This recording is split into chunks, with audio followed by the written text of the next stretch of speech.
This is Invisible Inc., the podcast for under-resourced women entrepreneurs. And I'm your host, Shubha Chakravarti, founder of Achieve. Join me as I talk to women entrepreneurs about the nuts and bolts of their journeys and to experts who will give you insights that are hard to find anywhere else. Let's jump in. How do you marry a burning desire to help women advance with the need for economic viability?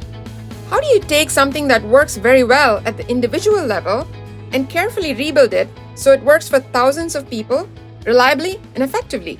And how do you balance the needs of individuals with those of large companies and make both of them happy? In this episode, Sangeeta, founder and CEO of Gotara, talks about the career-long frustrations that prompted her to found her startup, her patient journey to scaling the solution the right way, her laser focus on data and financial discipline, and much more. Now, here's Sangeeta.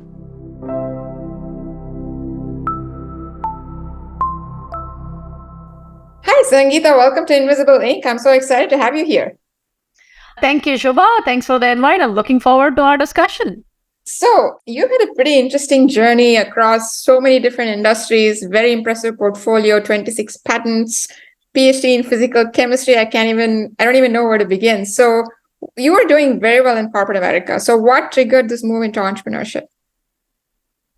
I got the bug of trying to lead an organization from my GE days, because once they identify a potential talent, they put you in a different job. You're helicoptered into a different job to see how well you do to make you a general manager. So I had done jobs in pretty much every area, function that you can think of, even though as a scientist to begin with. And then I thought, hey, I could run a company. Why not? But my husband was closer to doing his startup, his spin-off. So I said, okay, I'm going to be your financial backstop. You go do this. And now his company is doing well. So I thought it was my turn to do it. So I've been wanting to do this for almost 10, 15 years. And I waited to find the right time. And in some ways, it was the right time because the area that I really wanted to go after, where I wanted it to be a fun thing, that it doesn't feel like work. It feels like hobby and passion. And what I wanted to work on, if I had started that, launched that 10 years ago, it would not stick. It is the right time now. And is that just because DEI is so prevalent, or is there some other reason why it's the right time? With the Me Too movement and what happened in Minnesota, Floyd incidents and all that, it really opened the eyes of all the employers. And the employers started to put their money where their mouth was. And they were not doing that. Before it was a lip service, check in the box. Now they're spending the real money. And I said, oh, now I can make a business out of this. I never wanted an NGO. NGOs are very hard to sustain. I wanted to have a business where it makes its own money to do the right thing and where everybody wins. Love it. I completely understand the huge uptick in spend and attention right after the George Floyd incidents and all of that stuff. But now with the economy cooling off and inflation being what it is, I'm reading in the papers and the press about how it's no longer a priority because guess what? It's a recession. Therefore, DEI doesn't matter. I'm just curious as to what you're observing and what your take is on that sentiment that I've seen quite a bit.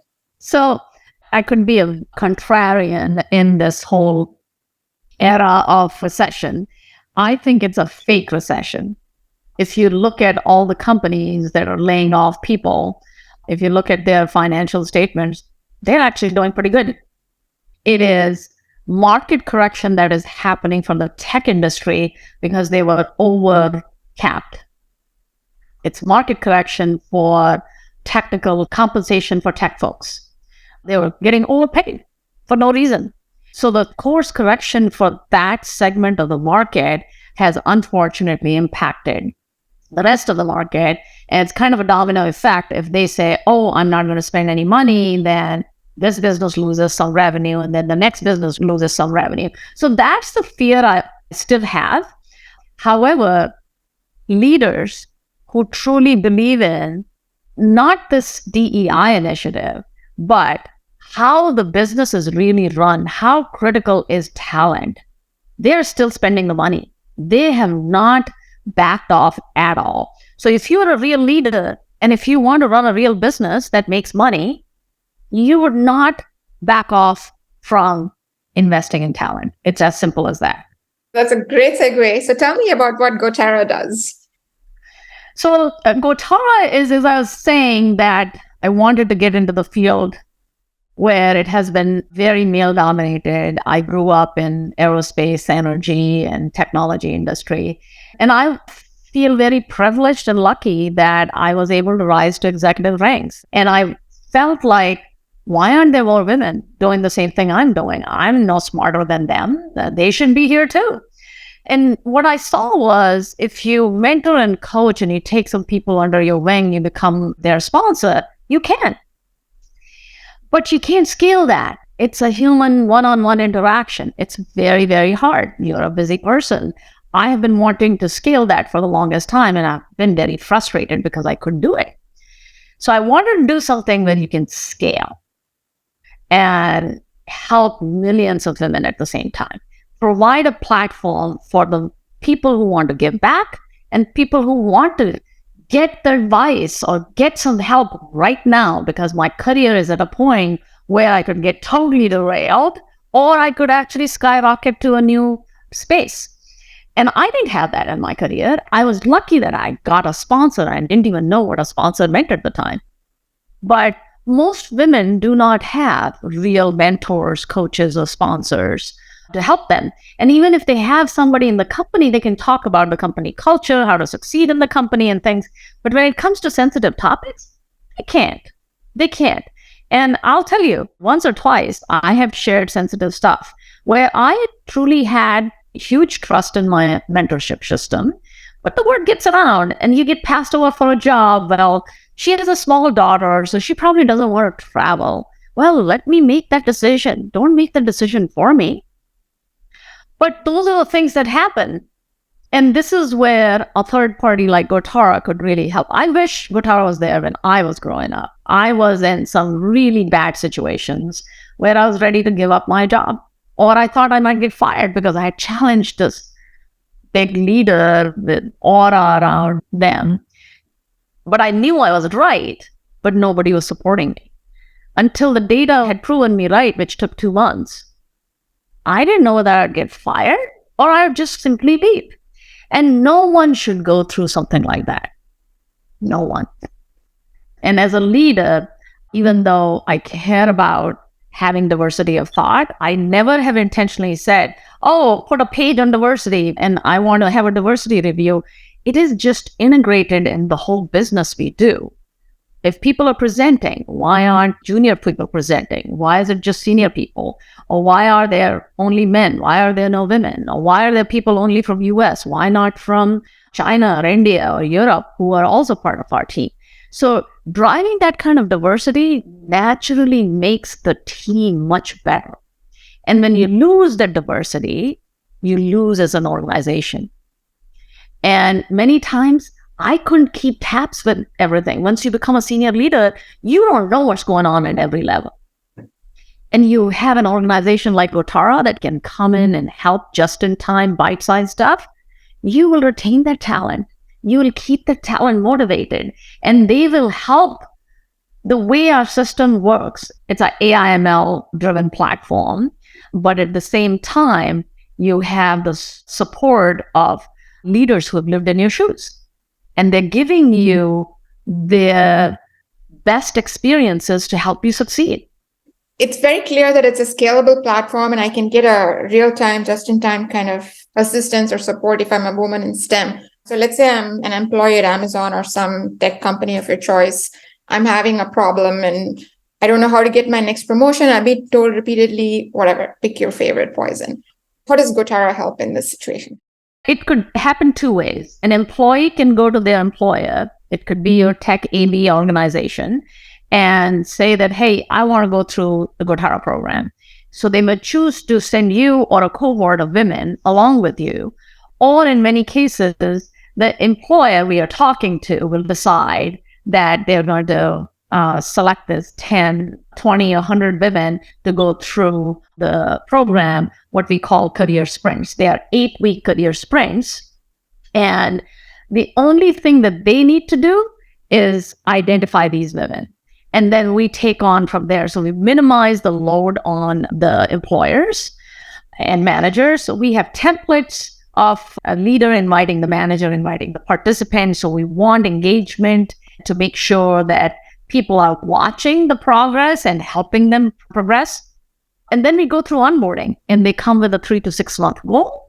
And we help identify what are the couple of skills they need. And sometimes the skills they think they need versus the skills they actually need may be different. And within 8 weeks, they are actually making a business impact or an impact on themselves.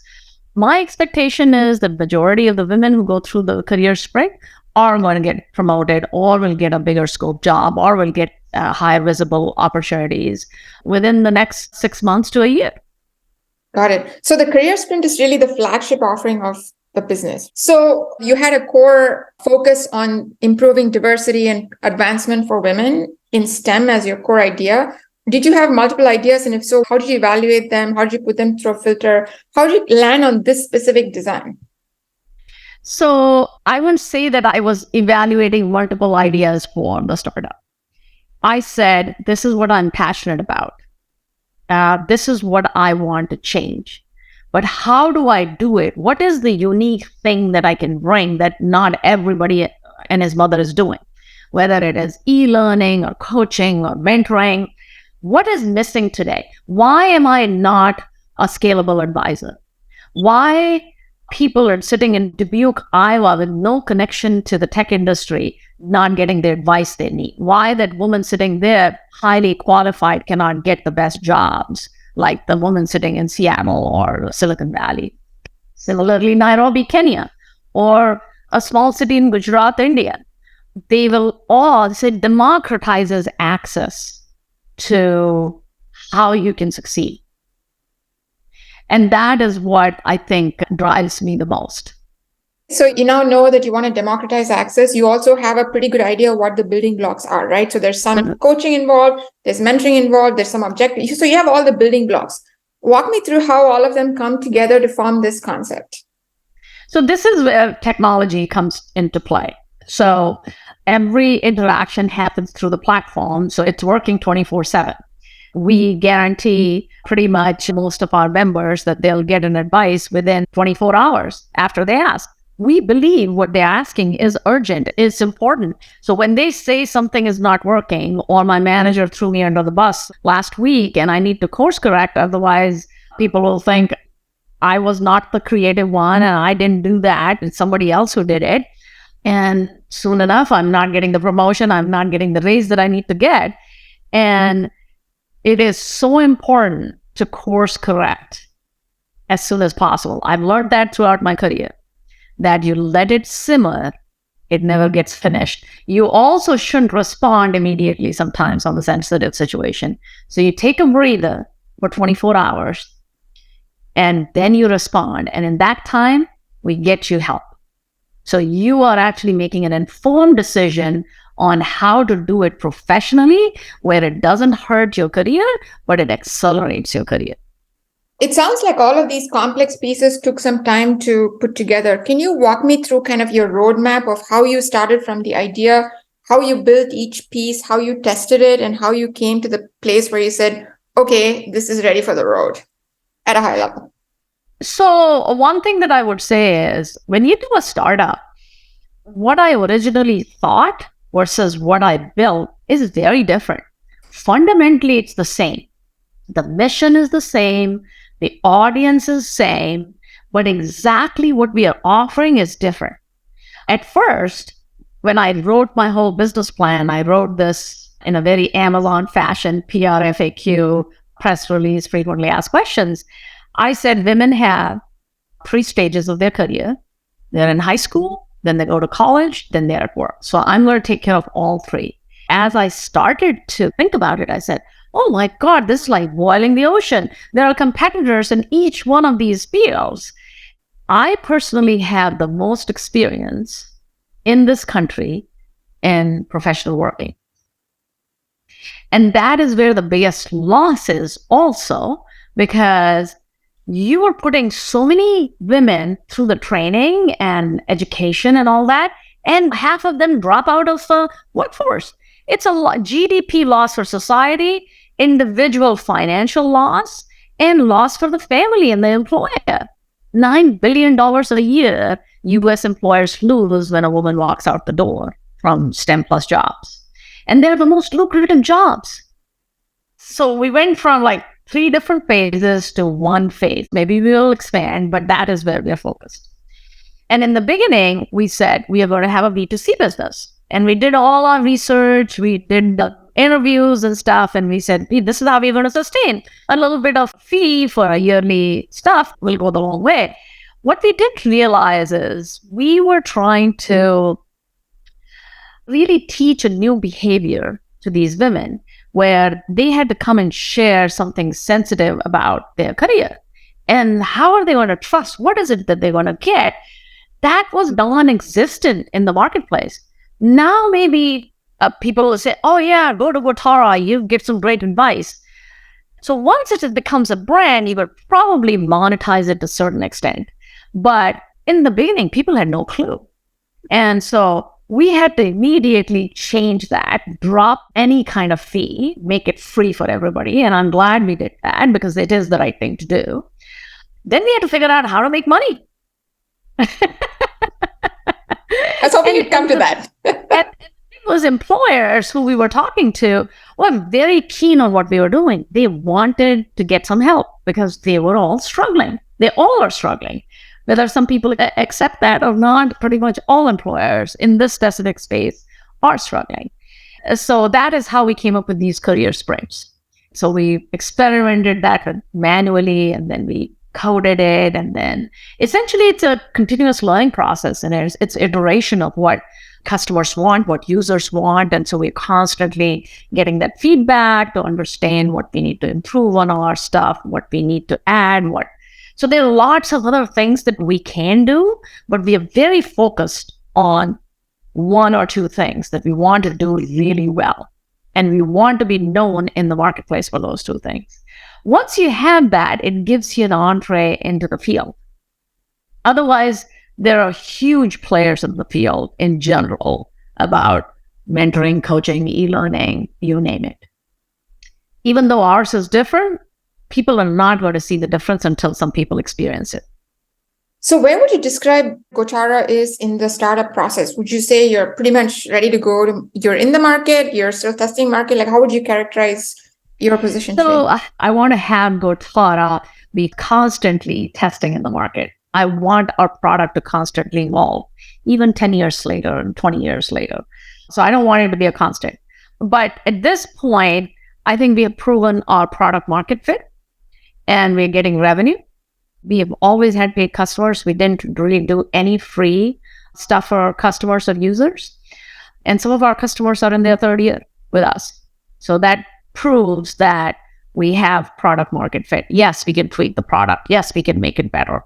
So we are on that journey, not at the beginning of the idea, but actually a proven idea. And we have an enterprise platform, so we can scale to millions of people if you wanted to in the next month.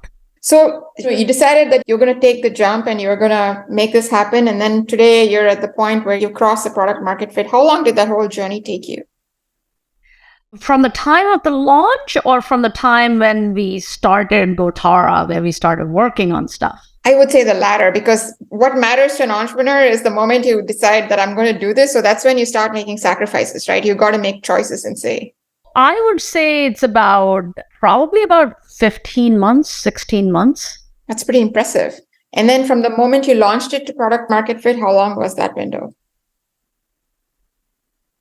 So we launched the product, I would say, in April, May timeframe of 2021. And by that time in 2022, we were pretty solid there to working.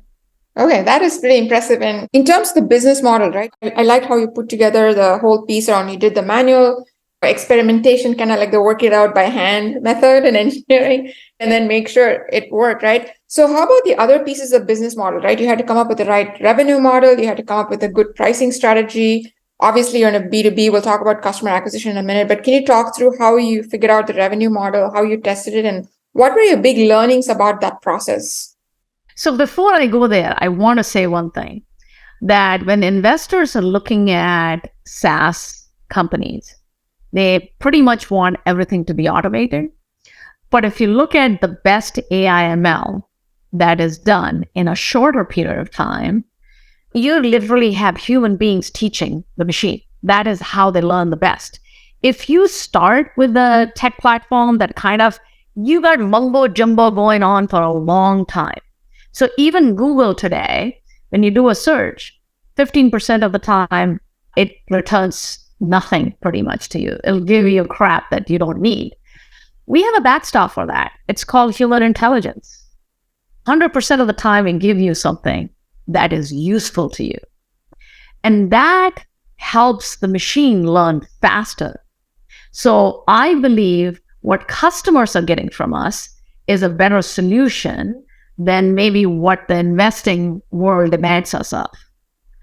Instead of creating a tech platform and then stumbling through to figure out what is the right solution, doing machine learning and stuff, I'm saying experiment it manually. You will make the machine learn a hell of a lot faster. You brought up an excellent point, and that prompts me. Is there anything else that's unique about either your approach or the industry that you had to integrate into your work or your model other than what you just talked about, which is the making sure that you have a human backstop because you don't want any garbage to go out to the user at any point? Yeah. And the thing is, my number one goal is to make the customers and the users happy, satisfied, elated by the experience that they go through. And the way you get there is to understand what they need. And if 20% of the time they're getting crap from us, they're not going to come back. So to me, that was the most important thing. My belief is that when you have customers, you have traction, investment will eventually come. Or you can run a profitable business. Not every business in the world is funded by investment venture capital. So there are different approaches. Now, I'm going to go back to the question that you had for pricing and revenue models. So we have subscription models where people buy career sprint units from us. And Inside Reports is another one that they buy. For pricing, we did a lot of research to figure out what is it that employers spend on upskilling or training individuals. And that research led us to the pricing that we did create. And so is our pricing too low or is our pricing too high? That is what I wanted to understand. And the way we value sell it, it is very clear to employers that the pricing point is not too high. So it is not a hurdle. But is the pricing too low? I don't believe that. However, I've had a couple of senior leaders who've been in the industry for a long time that said, oh my God, you're selling this great service so cheap. You should increase the price. So I said, once we have enough traction, we will. But not right now. I need to have more traction. So I'd rather stay at the price I am. Talking about the clients who you've had and you've brought on board, the other big piece is also the customer acquisition, right? B2B is a very different animal than the initial B2C model that you're talking about. So what was your approach going in? What were your big learnings about customer acquisition from a B2B model perspective? When you're a startup, you have really no track record, and every customer looks for that track record. So it's hard in general.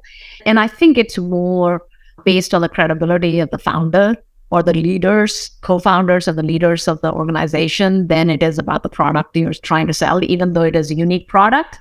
And so most of the beginning sale come from your network, people who know you, and they'll say, oh, she's doing this. It must be good. Let us try it. And so it started with that, and then it has begun to expand beyond that. And one last question on the revenue, and then we'll move on to the other side of it, which is you talked about a couple of different things that a client can buy. So obviously they can buy the sprint units, they can buy data. So I like how you were thinking about you have this core operation and it has all these byproducts that can each be either collectively or separately monetized. How did you think about that at the outset? Has that changed? And what learnings would you say you would pass on to others in terms of thinking about what you're actually selling and who's willing to pay for what? I think keeping your business model really simple in the beginning is very important. So when we started out, I was saying, oh, we could do this, we could do that, we could do that. I mean, we could create like 6 different revenue streams. And then you'd get so distracted because each revenue stream requires attention. of building the product, figuring out how to sell it, understanding the product market fit, evolving it, pricing it, and then growing it. And so as a result, we intentionally cut out a bunch of stuff that we said we're going to put it in phase 2 or phase 3. Phase 1 will be the core of why we wanted to begin this business. So there are lots of things that we can do and generate business. But right now, I would say that this could expand at least 5 times in types of products that we are offering today. So my recommendation would be whatever core idea you have, stick with that. Keep the products really simple. No more than a product or 2 products before you expand. That's great advice. I have one follow-up on that, which is even within your mission, you have 2 or 3 different choices in terms of what specific product category you might offer. They're both kind of aligned to your mission, but one is closer to your mission, but might have a more limited revenue monetization opportunity, while the other might be a little farther away, but give you more money. Did you ever have to face trade-offs like that? And if so, how did you make those trade-offs? That is a very interesting question. Something will have a long-term payoff and something will have a short-term payoff. And you always have to do the dance. You have to do both. You cannot prioritize one over another. So right from the outset, we said that we are here for the good of society. Even though we're not making money, we have to do something to start making an impact. And so we have kept the B2C site free, that no one pays anything for. And we are maintaining it. Cost us money to do it. But we don't charge anything to the users. And we'll continue to do that. But it has to be somehow supported by something else. Otherwise, we can't do that. And so we had to very quickly figure out a short-term way of generating revenue and see if that becomes a long-term revenue generation, or you have to move on to another product or another product. And so far, what we have found with our B2B, it was close enough to our B2C that it has worked really well. And I believe it's going to continue to be our long-term strategy. I love it. It's almost like they're both feeding each other too, because what you're gaining and what you're learning on the B2B side is obviously going to feed what you do and hopefully help you deliver a better product, even on the B2C side, even though you're not charging anything. And when you're cash strapped, this is the question I ask my team. Is it going to generate the revenue? Is it going to impact the paying customer? Is it going to impact the user who's not paying? So it's on priority. And if we can give something for free to the non-paying user, I'm all for it. But it has to impact the paying user first. Love it. So then when you were testing all these, you said you could come up with like 5 different product ideas, right? And I'm sure each had a different sort of revenue margin profile. Did you say, hey, I'm going to pick something as long as it meets a minimum requirement? Or were you trying to maximize revenue? Like, how did you solve for the right product in terms of its revenue generating capacity? So your users and your customers will tell you that. And so as you're doing your research, you're talking to them, you're getting their feedback as you're building stuff, they're going to tell you what's a must-have, what is nice to have. So you understand that and you see how many of the customers or the users say must-have. So if one person says must-have, but the rest of the users don't even mention it, why are you building that feature? Maybe for one customer, they're not going to pay for it. And in fact, we have made a mistake of one of our large customers asking for one of the features. And we built it immediately. So, oh my God, let's build it. And they didn't use it. Nobody else used it. And it has some use. But we're going to morph that product into something that will have a better use. We've learned from it. But we have also learned from not listening to just one customer.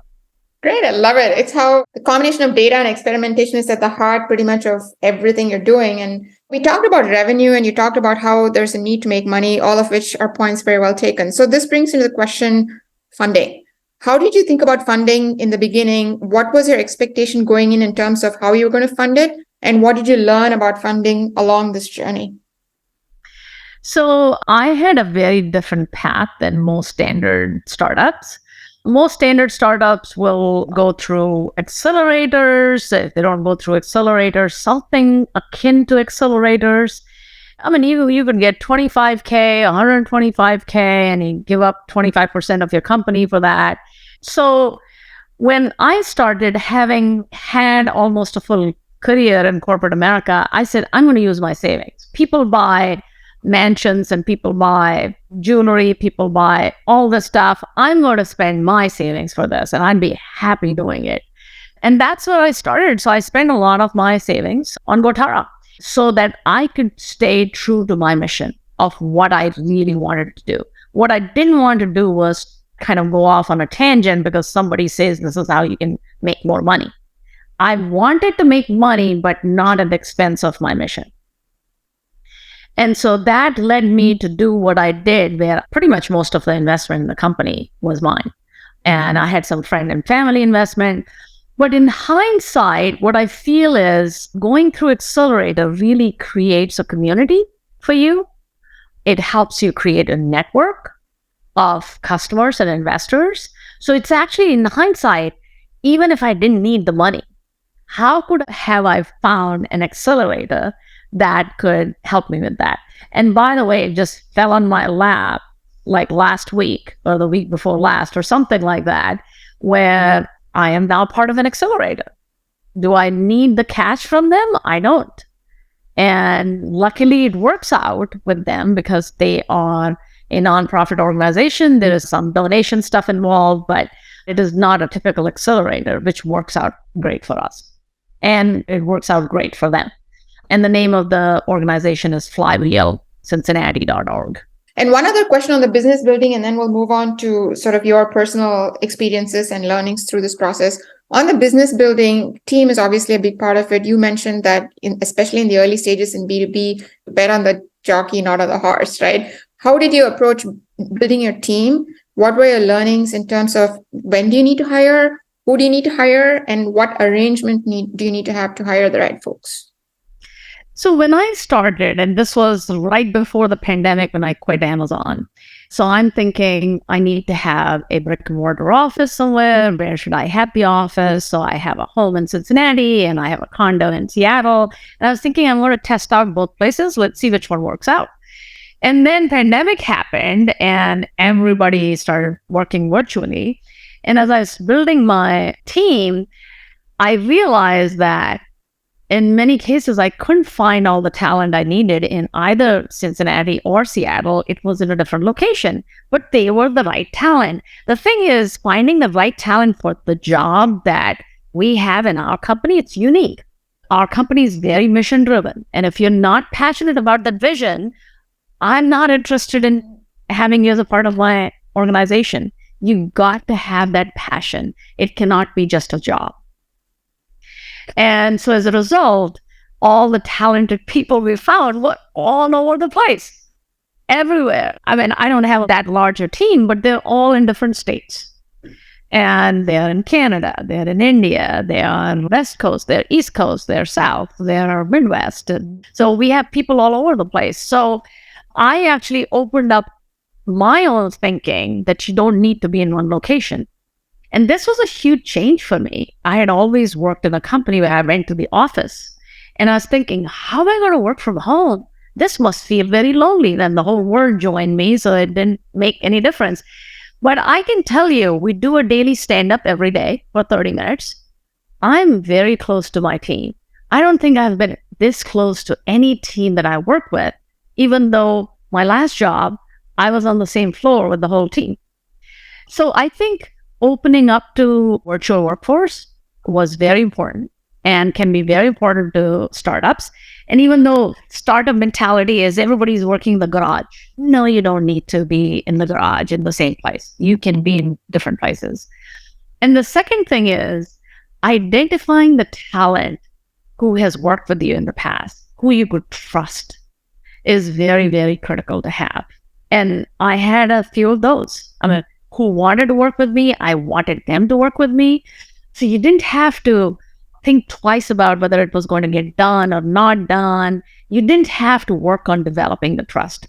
And then we actually found some really junior talent graduating out of college or junior in general who had the passion and they're ready to make the impact. And we're training them and they are the best people. We would want them to be with us forever. And so talent is something that I'm really passionate about. And my hope is that anyone who works in Gotara learns a ton and they grow and become much bigger leader than they ever thought they could be.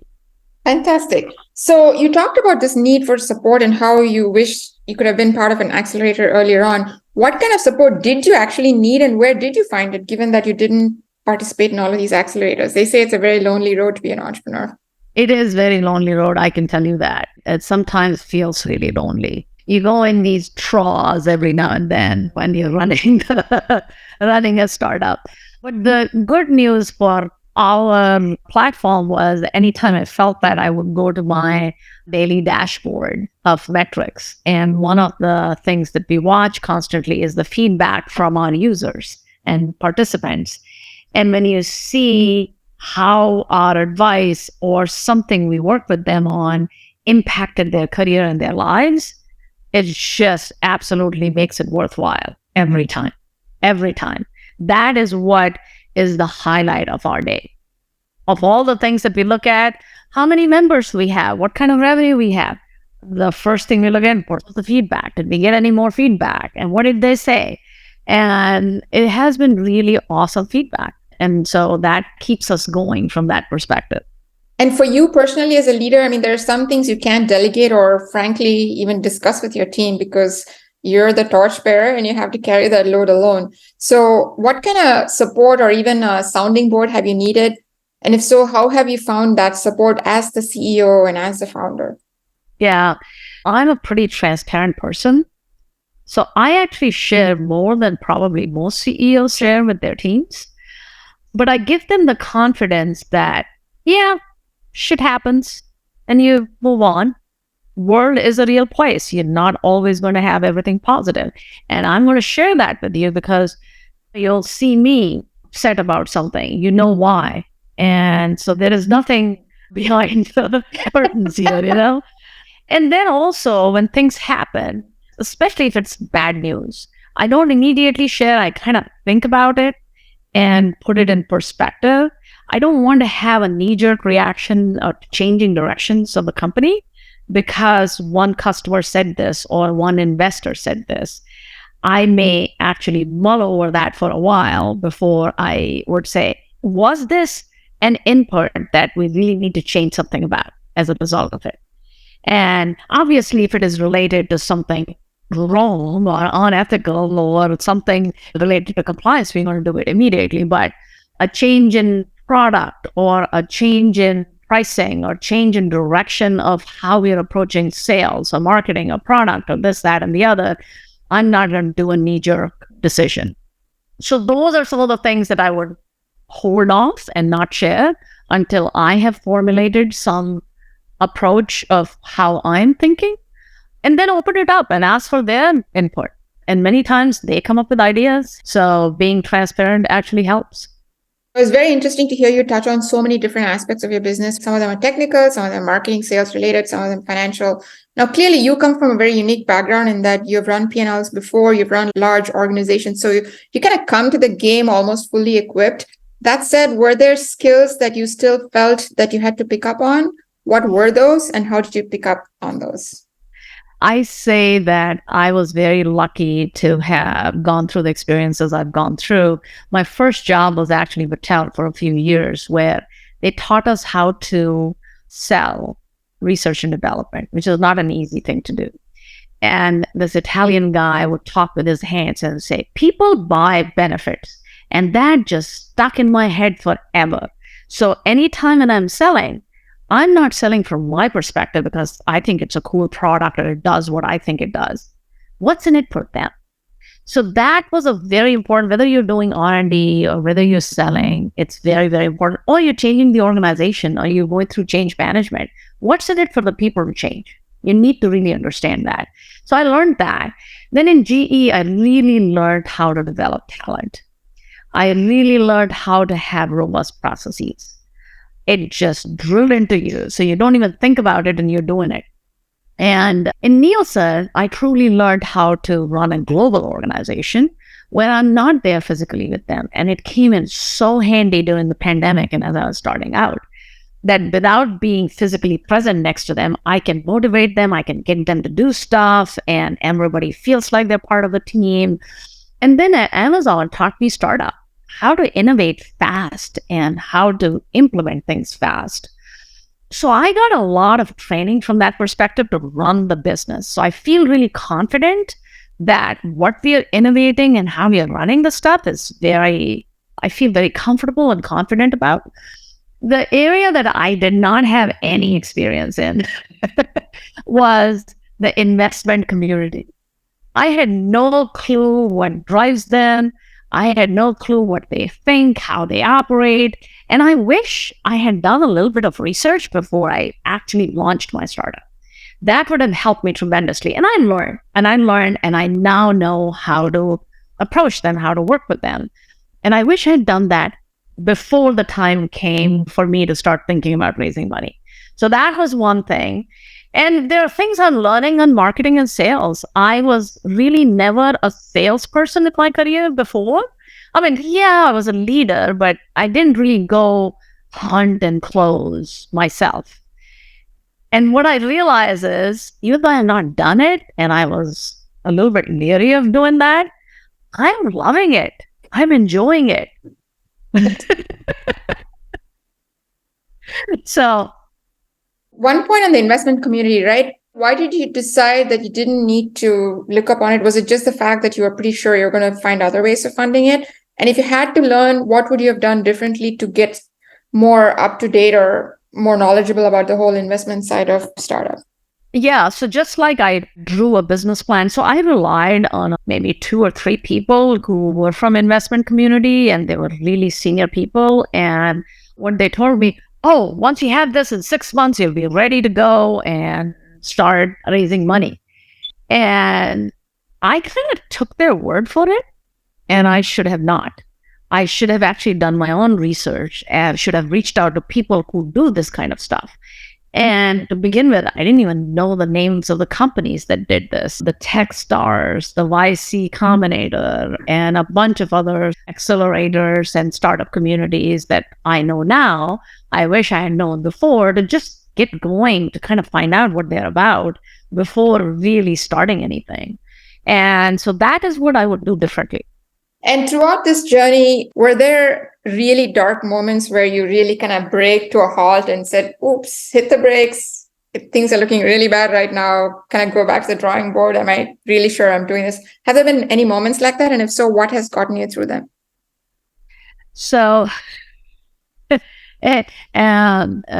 fear of coming across a little cocky, I will share this. I was talking to one of the investors and I asked them, do you really want to hear this? Because you already have investment in this area. And I mean, would you still be interested? Because this could be an overlapping investment. No, interested and all that. And then they go through the whole thing. And then in the end, I said, what do you think? I think you're right. It is an overlap of investment and blah, blah, blah. So essentially giving you a no. And so I said, that's okay. I'll see you on the other side. Not a problem. And so those are your low moments. However, I had enough confidence in what we were doing that we are going to succeed. We are going to do well. I have actually not once thought that we could fail. Give me like the secret. Like, what is the secret to having that self-confidence? That is because I know we can adapt to change. I know we can be flexible. I'm not hard-nosed about doing just one thing that I think is right, because I am listening to the market. So when you are listening to the customers and you're listening to the users and you're willing to flex and you're willing to adapt to the market, there is no reason why you won't succeed. So you place your faith in the problem and you place your faith in your ability to listen to objective data and to respond appropriately to it. Absolutely. On 180 degrees on a few things that I was hell bent on, like, this is the way we're going. And the data was presented. And I said, If you present the data and it has the right logic, I will do 180 degrees. And I have. So the process will come out right every time. So as long as you have faith in the process. Yeah, absolutely. I think that is true. So it's not that you will not hit failures. Even after doing all of that, you may still see something didn't work out. But if you're adaptable and if you're flexible, that loss is not a huge loss because you catch it as soon as it happens. And you say, okay, we got to go do something about it instead of sitting and crying about it. Makes sense. Obviously, we share, I think, an ethnic heritage. You're a woman in a male-dominated world. How has your being a woman or being South Asian impacted your journey in your view, and how have you tackled that? I think from customer perspective, I feel pretty damn good about it. Sometimes you can have an advantage because you're stereotyped. Sometimes you're disadvantaged because you're stereotyped. So a lot of people think, oh, you're Asian, you're Indian American, you must be really smart. Thank you, please. I'll take it. Take that. But it is hard sometimes for customers who have not experienced what women experience in the workplace. Sometimes it's hard for them to comprehend because they feel like they have done everything right. And how could this be? Women should just go to HR and complain about it. And if we did, we would not be where we are today. And women get it, but sometimes men don't. And a lot of leaders get it. A lot of men leaders get it. And most of my customers are men leaders. And so they obviously get it. But you will also get that either they have not gone through that experience where there are women working for them. And sometimes you don't even know why women have left your organization. You're thinking that they left because they want to take care of their kids. That wasn't the case. They got pushed out by your 95% chances are that they got pushed out of your organization. In many cases, I might not, being a woman, I might not have known that another woman lower in my organization got pushed out of the organization for the wrong reasons. And I wouldn't know that because it doesn't bubble up. So it's just this challenge of getting across a felt and lived experience that is not necessarily shared by someone else who doesn't share those similar types of backgrounds and so forth. So I don't know if it is about being a woman, but not being a serial entrepreneur. So even though I have 25 plus years of corporate experience that I believe is very useful for running a company, and that's why we were profitable last year in our second year of launch, which was not an easy feat. Most of the startups don't do that. But if I was a second time or a third time entrepreneur, I'd have lots of advantages. That's good stuff. Looking back, if you had to do everything over again in terms of your startup, is there anything you do differently? And if so, what and why? As I said earlier, I think I would probably try to go through some sort of an accelerator or understand the investor community a little bit better. Those are the two things that I would do differently. And maybe the product market fit testing I would do differently because I'll have a different kind of input from the investor community. I don't know.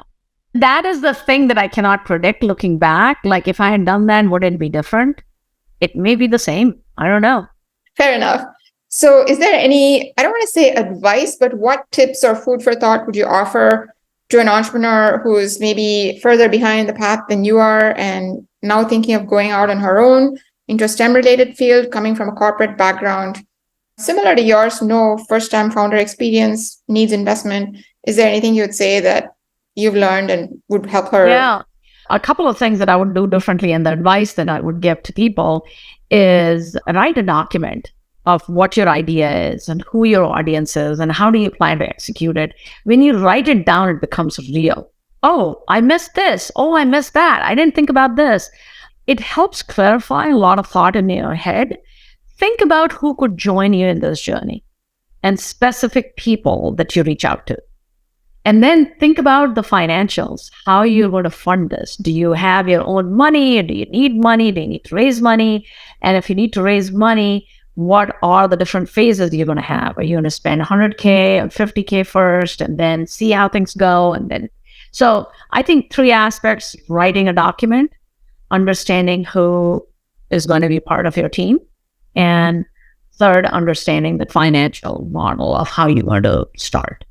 Fantastic. You mentioned the PRFAQ format that I've read about quite a bit on Amazon's journey or process. Is there something that you could share or that's publicly available that others could share to follow that same rigor? Oh, yeah. So if you type in PRFAQ, you'll find a few examples.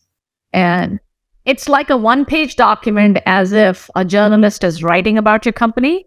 What would they write about 5 years later after you have launched, or 3 years later after you've launched? And then there are questions, which is essentially a business plan, like, what is your mission? Who's your customer? How are you going to do this? All the nitty-gritty that come with running a business. That's the thing. As a CEO, you are the strategist and you are the janitor of the organization. So you got to love doing everything. Even if you don't like it, you are it. If there is a gap, you are closing that gap. Fantastic. So be ready for it. Okay, I'll make one plug and then I'll thank you for a great time. The one plug is, don't just do this for STEM, do it for finance, because finance is the forgotten stepchild. And I can tell you from personal experience that women have it just as hard or harder in finance than they do in tech. So let me tell you this. We talk about STEM plus includes finance, economics, data science, and marketing science. Any field that has data. And I have actually worked very closely with the finance people, and I can barely think of any organization where we had a woman CFO. So I truly believe it's a huge gap. So come join Gotara as an individual for free and bring your employer to get you funded so you can go through the program. Fantastic. That's great to hear. And thank you, Sangeeta. This has been supremely enjoyable, informative, and very enlightening. So I really appreciate you taking the time to share very candidly your journey. And it's just going to be a lot of fun for a lot of folks, as it has been for me. So thank you. No, thank you, Shobha. And thank you for starting your journey. Hopefully you'll create something that will be equally beneficial for not just the women, but many more folks. My conversation with Sangeeta was inspiring on many levels, for her energy, her discipline, her focus, and much more. There were a lot of takeaways, but here are 3 that really stood out for me. First and foremost, Sangeeta is an excellent example of how to take a soft topic like DEI and infuse it with discipline, data, and real impact. The more we can integrate hard data discipline into traditionally softer problems, the better off everyone will be, especially us as founders.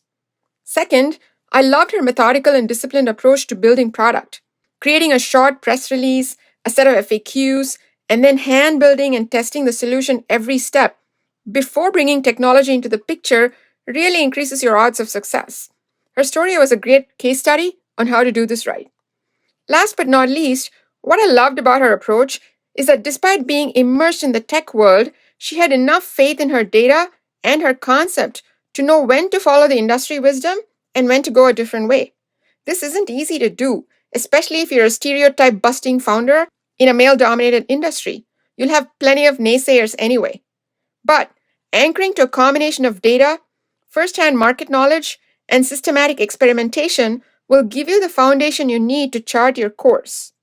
So, what one data-driven practice can you bring to your startup that can really up your game? And what one step will you take on it tomorrow morning? Thanks for listening to today's episode. We have show notes and more at achieve.co. That's achieve.co/podcast. Like what you heard? Hit subscribe and share with a friend. See you on the next episode. Now, go be an achiever.